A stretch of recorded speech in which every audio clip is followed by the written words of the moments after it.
উস্কানিমূলক কথাবার্তা বলছে এবং নির্বাচনে এই সমস্ত কথাগুলো ব্যবহার করা ঠিক না। অপবাদ দিচ্ছে, মিথ্যা কথা বলছে, অনর্গল, ওগুলা আমি ইগনোর করছি আর কি। কারণ সবকিছু জব্দ দেওয়া উচিত না, দেওয়া যায়ও না। তোমরা তো সঙ্গে আসো, দেখতে পাচ্ছ না?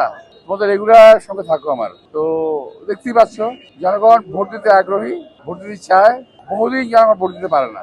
আর এবার একটু ডিফারেন্ট টাইপের নির্বাচন, তো বিপুল সারা পাচ্ছেন আল্লাহর মতো। এটা আমার আসন, আমার বাড়ি, সবকিছুই আমার এখানে।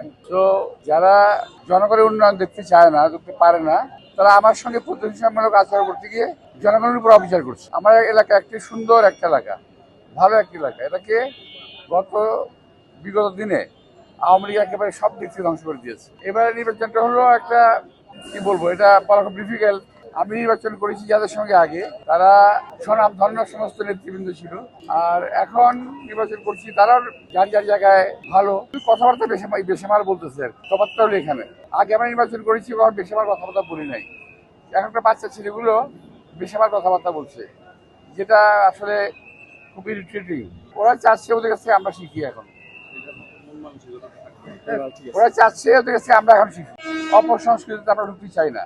যে সমস্ত নির্বাচনের যে নর্মাল যে কাজগুলো আছে, তার বাইরে তারা, আপনি খেয়াল করে দেখবেন, শুধু তাদের মুখে শুধু আমারই নাম, অন্য কোনো নাম নাই। তারা ভোটও চায় না, শুধু আমার বিরুদ্ধে কথা বলছে, অনর্গল অনর্গল কথা বলছে। কিন্তু আপনারা নিশ্চয়ই আমার এলাকা দিয়ে হাটসেট দেখছেন, পুরো এলাকাতেই জনগণ কি বলে একটু দেখেন। এটা আমার জন্য বলা খুব ডিফিকাল্ট, কারণ ওরা যা করতে পারে, যা বলতে পারে, আমি তা বলতে পারি না, আমি তা বলতে পারি না।